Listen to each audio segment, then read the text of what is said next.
অবশেষে সকলের সমস্ত দুশ্চিন্তার অবসান ঘটিয়ে বাড়ি ফিরলেন মহাকুম্ভে নিখোঁজ হয়ে যাওয়া মালদার বৃদ্ধা অনিতা ঘোষ। শুক্রবার রাতে তিনি হঠাৎ করে একাই বাড়ি ফিরে আসায় খুশিতে উৎফুল্ল হয়ে উঠলেন পরিবারবর্গ। উল্লেখ্য, মালদা শহরের বুড়াবুড়িতলা সংলগ্ন উত্তর কৃষ্ণপল্লী এলাকার ষাটোর্ধ্ব বৃদ্ধা অনিতা ঘোষ গত সোমবার উত্তরপ্রদেশের প্রয়াগরাজে মহাকুম্ভে যান অমৃত স্নান করতে। তিনি তার আত্মীয় পরিজন ও সঙ্গী সাথীদের সঙ্গে মহাকুম্ভে গিয়েছিলেন, কিন্তু গত মঙ্গলবার গভীর রাতে পুণ্য স্নান করতে যাওয়ার মুহূর্তে নদীঘাটে হঠাৎ করেই হুড়োহুড়ি ঠেলাঠেলি শুরু হওয়ায় তিনি তার সঙ্গী সাথীদের থেকে আলাদা হয়ে পড়েন। অনেক খোঁজাখুঁজি করেও তার কোনো হদিশ পাননি তারা। এই খবর পেয়ে বৃদ্ধা অনিতা ঘোষের পরিবারবর্গ চরম দুশ্চিন্তায় পড়েন। তারা রীতিমতন উদ্বিগ্ন হয়ে ওঠেন। লোকজন পাঠিয়ে মহাকুম্ভের হাসপাতাল, মর্গ সহ বিভিন্ন জায়গায় খোঁজাখুঁজি করেন, কিন্তু কোনো সন্ধান মেলেনি তার। অবশেষে শুক্রবার রাত ৯টা নাগাদ বৃদ্ধা অনিতা ঘোষ একাই হঠাৎ করে বাড়ি ফিরে আসেন। আর তিনি বাড়ি ফিরে আসতেই পরিবারবর্গের সমস্ত দুশ্চিন্তার অবসান ঘটে। তারা খুশিতে উৎফুল্ল হয়ে ওঠেন। আমরা নদীর ঘাটে নামতে নিয়ে ওখানে আমার ঘেরা ছিল, আমার দড়ি দিয়ে ঘিরে নিয়েছিল। আমার কয়জন, প্রায় 10 জন মানুষ ছিল। আমরা দড়ি দিয়ে 20 জন মানুষ ছিল। ওরা সবাই মিলে মানে দড়ি দিয়ে মানে আগিয়ে গেছি, তারপরে পিছিয়ে আসতে নিয়ে সব জায়গায় একবারে তলে পড়ে গেছি। তো আমাকে ওই আমার বেটি ছিল, ওই বেটিটা আমাকে টাইনে তুলতে নিচ্ছে, আমি কি উঠতে পারছি না। তখন আমাকে ওই ছাড়িয়ে দিয়েছে। তারপরে আমি না, ওই ছাড়িয়ে দেয় নাই, ওই আমাকে উঠা নিয়ে ওই যে মাইমা ওঠেন, দাঁড়াতে পারতেছেন না। আমি না, আমি দাঁড়াতে পারতেছি না। আমাকে কেমন করে ও টাইনে দাঁড় করিয়েছে। দাঁড় করিয়ে হাত ধরেই আছে। দাঁড় করানোর পর আবার যখন জামে পড়ে গেছে, ওই ছুটে গেছে আমার থেকে। তারপরে কিভাবে যাত্রা করলেন, কিভাবে এলেন? এলাম হলো ওই মেয়েটার সাথে যে দেখা হয়েছিল, মেয়েটা বাঙালি ছিল। কোথায় দেখা হয়েছিল? ওই পুলিশ ইসের কুম্ভতে। হ্যাঁ, ওখানে পুলিশের দেখা হইলো মেয়েটার সাথে। ওর সাথে এক রাত ওখানে কাটাইলাম। কাটানোর পর ওই কালকে আবার বললো যে চলো আমার সাথে, তুমি চলে যাবো। চলো, ওর সাথে বললাম তুমি যাবে, তোমার সাথেই আমি চলে যাবো। আসলাম ওর সাথে। আচ্ছা, ওই পম্বুর হাইটে আসলাম, না হলে 20-25 মাইল দূরে পম্বু গাড়ি। হ্যাঁ, গাড়ি, ওই গাড়িতে উঠলাম। আসে 6টার সময় গাড়িতে উঠলাম। ওই গাড়ির থেকে আবার অন্য গাড়িতে আবার উঠলাম। ওই গাড়ি আসে অন্য ট্রামে গেল, বললো যে এই গাড়ি হাওড়া যাবে না। তো অন্য গাড়িতে আবার উঠলাম। ওই গাড়িতে উঠে হাওড়া নামলাম। আবার হাওড়া থেকে আবার একাই মানে ওখানে বসে দেখলাম। যারা আপনার সাথে গেছিল তাদেরকে আপনি যখন হারিয়ে গেছিলেন, ফোন টোন করতে পারেননি? বা ফোন করেছিলাম, ফোন হারিয়ে গেছিল।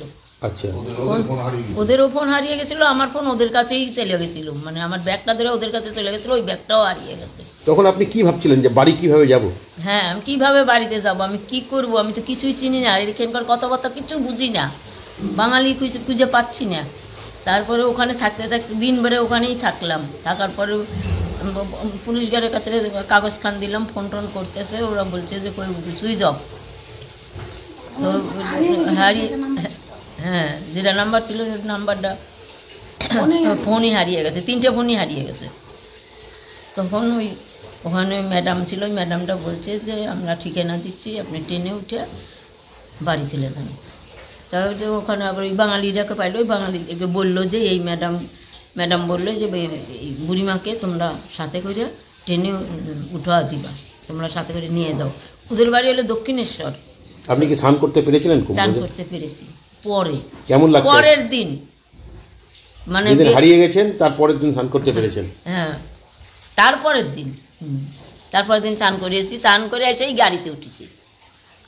স্নান করে আসলাম। আসে কেমন লাগছে এখন? কেমন লাগছে বাড়ি ফিরে? ভালো লাগছে। তখন ভালো আছি। ভালো আছেন এখন? আপনার নাম কি? অনিতা ঘোষ। আমার শাশুড়ি ফিরে এসছে, আর এর থেকে আর বড় খুশি হয় না। আমরা খুব খুশি। কিভাবে এলো, কিভাবে বুঝতে পারলেন যে শাশুড়ি বাড়িতে এলো? হঠাৎ করে চলে এসেছিল না, হঠাৎ করে মানে আমরা পরশুদিন সন্ধ্যাতে জানতে পারি একটা মেয়ে দেখেছিলেন শাশুড়িকে। দেখে উনি তো সকালে, কালকে পরশুদিন সকালে দেখেছিলেন, বৃহস্পতিবার সকালে। তিনি তো সারাদিন ফোন খুলেননি, সন্ধ্যাবেলা ফোন খুলে ফেসবুকে যখন দেখেছেন শাশুড়ির ছবি, তখন ফোন নাম্বারে ফোন করে বলছেন কি আপনাদের এই মানুষকে আমরা দেখেছি, এই মহিলাকে। তখন তো তারপরে এখান থেকে আরও ফোন করা হলো মেয়েটাকে ফোন করার পরে মেয়েটা বলছে হ্যাঁ কনফার্ম আমরা দেখেছি। তারপরে বলছে দাদা হ্যাঁ শিওর আমরা দেখেছি। তারপরে ওনাকে ছেড়ে তখন মানে যেখানে ছিলেন ওটার জায়গার আমার দেওর খুব ইয়ে করছে, মানে ফোনের মধ্যে ট্র্যাক করছে কি জায়গাটা কোথায়। তারপরে সম্পূর্ণ দেখার পরে জায়গাটার খোঁজ পেয়ে দেখছি আশেপাশে একটা দোকান আছে, ওই দোকানের ফোন নাম্বার পেয়ে আমার দেওয়ার ফোন করে ওই দোকানদার রাত্রেই তিনি উঠে আসেন, ওখানে উঠে এসে বলছে হ্যাঁ দাদা এই মহিলাকে আমরা দেখেছি। তারপরে একটা বাচ্চা ছিল নাকি, বাচ্চাটা বলছে শিওর এই মহিলাকে আমরা দেখেছি। তখন থেকে আমরা মানে একটু নিশ্চিন্ত হতে পেরেছি। কালকে কখন বাড়ি ফিরেছে? কালকে 9টা নাগাদ বাড়িতে ফিরে। ভালো লাগছে? হ্যাঁ খুব ভালো। আমরা এখন আপনার নাম? অষ্টমী ঘোষ। এবং কিভাবে আমার কালকে এসে আগে তো মানে সোমবার গেছিলেন, মঙ্গলবার নেমেছিলেন, নেমে গিয়ে ওখানে গেছিলেন রাত্রে 1টায় ব্যারিকেড ভেঙে যাওয়ার পর বাইরে চলে যায়, হারিয়ে যায়, মানে সবাই ছিন্ন বিচ্ছিন্ন হয়ে যায়। তারপরে তো এইরকম ওরাও খোঁজাখুঁজি করতে করতে এরকম মর্গে হাবি জাবি যেখানে থানা সব জায়গায় খোঁজাখুঁজি করতে করতে পাওয়া যায় না যখন, তখন ওরা মানে ফোন করে যে আমার মাকে পাওয়া যাচ্ছে না। তারপর আমরা ওইখান থেকে ছবি টবি করে দিয়ে পাঠালাম, দিয়ে পাঠিয়ে থানায় গেল, থানাতে পুলিশের কাছে গেল, পুলিশ এদের সঙ্গে হেল্প করেছিল ওরা। হেল্প করার পরেও খুঁজে পাওয়া যাচ্ছিল না। তারপরে উনি একাই বাড়িতে চলে এসেছেন। কীভাবে চিনতে পারলেন ওখান থেকে, কুম্ভ থেকে কীভাবে এলেন? কীভাবে উনি একজনের সাথে ধরে একটা দক্ষিণেশ্বরের মেয়ে ওখান থেকে রিটার্ন হচ্ছিল, ওদের সাথে ধরে উনি এসছেন। উনি আবার ফের হাওড়াতে নেমে গিয়ে ট্রেনে উঠিয়ে দিয়েছেন।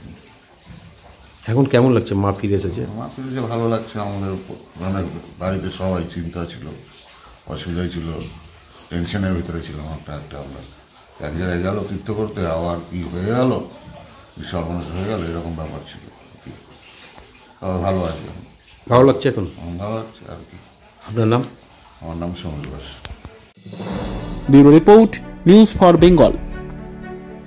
This channel does not promote or encourage any illegal activities. All contents provided by this channel is meant for educational purpose only.